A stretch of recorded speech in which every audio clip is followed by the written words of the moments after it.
अब और 5 सवाल को लेते हैं, चलिए शुरू करते हैं।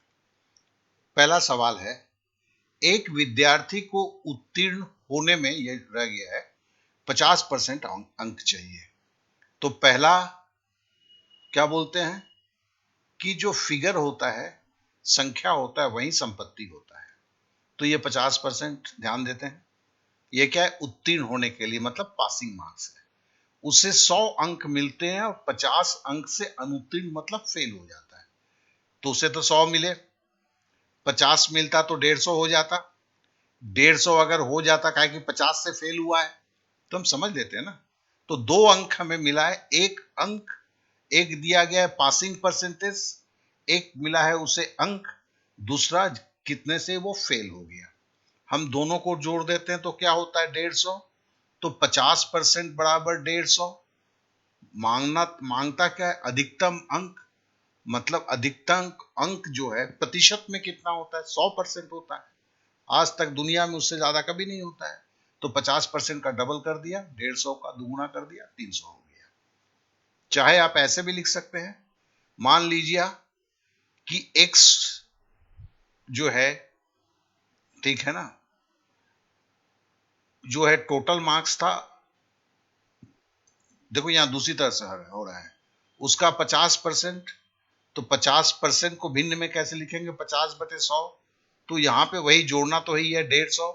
तो 50/100 x/2 बराबर 150, x बराबर 300। हमने ऐसे भी किया, वही किया। 50% बराबर 100 प्लस 50, 150। 100% करना है, मतलब 50 का दुगुना कर देंगे तो 100% होगा। तो इधर भी 150 का दुगुना कर देंगे तो 300 होगा। क्लियर? अब अगले पे आते हैं। अब बोलता है एक अपने संपत्ति का, देखो इतना बड़ा जो है ये सही नहीं है। तो चलो हम पहले पढ़ लेते हैं क्या क्या दिया है। संपत्ति का 30%, पहला परसेंट जो है क्या है? खर्च करता है। ठीक है, खर्च खर्च खर्च, 30% खर्च है। फिर 2000, और उसके बाद ये खर्च करने के बाद जो बचा, उसमें से 20,000 रुपये खर्च कर दिया। बाद में शेष का, मतलब उसके बाद जो बचा उसका 10% कर दिया, और बाद में उसको 29,250 रुपये उसके पास बचा हुआ है। तो देखो भाई, हम इसको ऐसे नहीं करते, सिंपल वे में करते हैं। संपत्ति कितना था? 100%। ठीक है ना, 100% मतलब 30% खर्च हुआ है, तो 100% से 30% गया तो बचा कितना भैया? 70% बचा ना। ये 70% बच गया। अब 70% से 2,000 रुपये उसने खर्च कर दिए, चलो अब इतना बच गया। अब शेष का मतलब गुना, 10% खर्चा करता है तो कितना बचेगा? 90% बचेगा, तो गुना 90। ठीक है ना। अब 90% बचेगा, और बोलता है रुपया में क्या है? 29,250, तो बराबर 29,250। देखो मेरा यहां पे समीकरण सज गया। अब 90 है, और 90% 70% का क्या होता है? 7×9 63। तो हमने 63% लिख दिया। 90% का 20,000 से गुना करेंगे तो क्या होगा? 18,000 होगा। बराबर क्या हुआ? 29,250। अब कुल संपत्ति क्या पूछा हुआ है? कुल संपत्ति क्या था भैया? 100%। अब हमें को क्या मिला है? 63% माइनस 18,000 बराबर 29,250 है, तो 18,000 तो इधर चला जाएगा। तो 63% बराबर कितना हो जाएगा? 47,250। अब 63% से हम 100% कैसे जाएंगे? सीधी सीधी एक ही नियम से चले जाएंगे। तो 100% बराबर 47,250 बटे 63 गुना 100। अब काट कूट करेंगे तो 75,000 रुपया होगा। देखो यहां पर जो आया है हमने किया, ये भी वही आया है। ठीक है ना। ये देखो 63/100, हमने 63% लिखा है। परसेंट बराबर क्या होता है? बटे 100। 63/100 47,250 है, ये भी है। तो मेरे को इतने लाइन लगे, इसको इतने लाइन लगे, बस अंतर यही है। चलिए अब अगले सवाल पे चलते हैं। उस संख्या का 80% क्या होगा? उस संख्या का पता नहीं है, वही पूछा है। जिसका, जिसका मतलब उस संख्या का, उस संख्या का, ध्यान से दो, 80%, 200%, 90, उस संख्या का। कौन संख्या का? एक्स का। माना कि संख्या क्या है?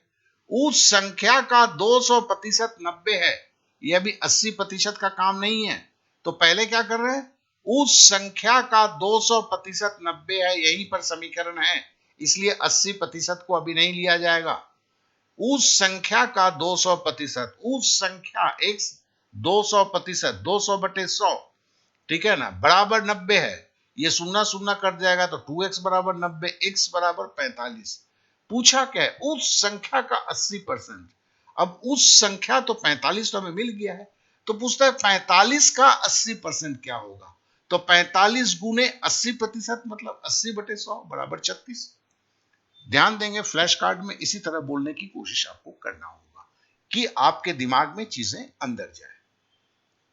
अब अगले सवाल पे आते हैं। राम और श्याम का कुल वेतन 12,000 रुपए है। देखो भैया, राम और श्याम गटमट गटमट गटमट एक साथ मिला हुआ है, अलग अलग नहीं बोलता है।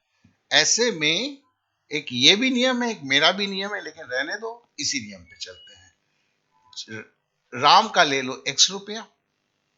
अब देखो 12,000, 80%, 90%। और भी एक चीज दिया है, दोनों का वेतन है, एक का वेतन 80% खर्च करता है, दूसरा 90% खर्च करता है, ठीक है ना। यदि दोनों की बचत समान है तो जो 80% खर्च करता है उसकी बचत 20% होती है, जो 90% खर्च करता है उसकी बचत 10% होती है। अब मेरे को इक्वेशन सजाना होगा। तो श्याम का वेतन मिला हुआ है ना, और श्याम का वेतन उसने x ले लिया है। राम लो श्याम लो, बात एक ही होती है। तो राम का वेतन 12,000 माइनस x। अब बोलता क्या है, राम अपने वेतन का 80% खर्च करता है, श्याम अपने वेतन का 90% खर्च करता है। एक्स कौन है भैया, श्याम है। 90% खर्च करेगा तो बचत क्या करेगा, 10%। ये बराबर है, देखो दोनों की बचत समान है, तो ये बराबर है। अब राम का क्या है, राम का कितना अमाउंट था, 12,000 माइनस एक्स था, उसमें से वो कितना खर्च कर दिया, 80%। तो बचत क्या होगा, 20% मतलब 20/100, 10% बराबर 10/100, 100 कट गया, ठीक है ना। तो 10x बराबर 20 को 12,000 से गुना करेंगे, माइनस 20 को x से गुना करेंगे, 20x काटेंगे तो x का नाम 8,000 रुपया होगा। आशा करता हूं ये भी आप समझ गए होंगे, किसी तरह की कोई दिक्कत नहीं हुई होगी। और ये शायद आखिरी 5वां सवाल है, नहीं एक सवाल और है, और ये तो कुछ और भी ज्यादा है। 2014 के सवाल सही में काफी टफ थे। टफ थे मतलब आपके लोगों के लेवल के ऊपर के थे। एक्स के पास किसी कंपनी के 20% शेयर है, 20% शेयर, 20% संख्या में संपत्ति है, 20%। वाई के पास उसी कंपनी की वे से भी शेयर है जो एक्स और जेड के पास नहीं है। ये बीच का कंडीशन ध्यान में रखना होगा। जेड के पास एक्स से 20% शेयर ज्यादा है, इसके पास 20% है, तो जेड के पास 20% ज्यादा है, और जेड के पास 36,000 है, ठीक है ना।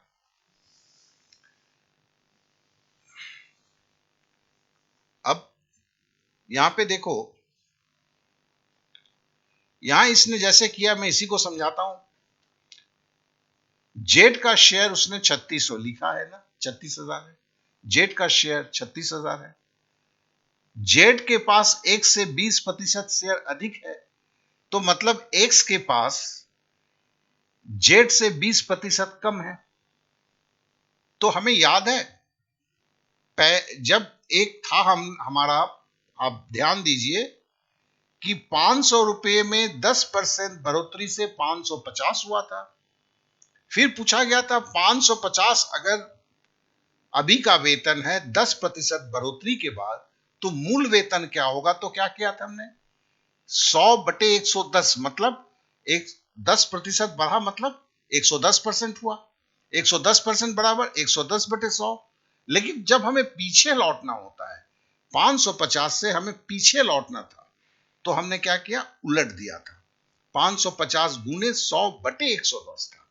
यहां भी देखो 36,000 तो जेड का शेयर है, इससे 20% पीछे हटना है, तो हम उलट दिए 100/120, तो निकल गया 30,000। तो एक्स के पास 30,000 है, ठीक है ना। कंपनी के कुल शेयर, एक्स के पास किसी कंपनी के 20% शेयर है,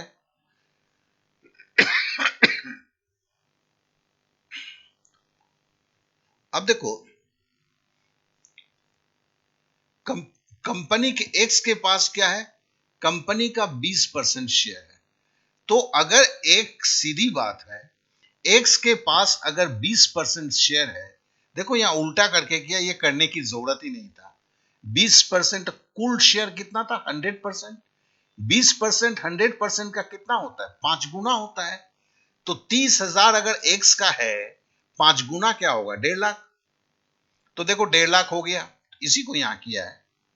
तो 1.5 लाख टोटल शेयर था, जिसमें एक्स का 30,000 है और जेड का 36,000 है। वाई का क्या बोला है, जो एक्स और जेड के पास नहीं है। तो 1.5 लाख से 30,000 जो एक्स का है, 36,000 जो जेड का है, घटा देते हो तो किसका निकल जाता है, वाई का निकल जाता है। तो इसे आपको खुद करना है, और इसे उस तरह से नहीं समझ पा रहा हूं, कुछ नहीं है इसमें। इसे बार बार सुनेंगे, 2 बार सुनेंगे, फिर खुद करेंगे। चलिए अब समाप्त करते हैं यहां पर।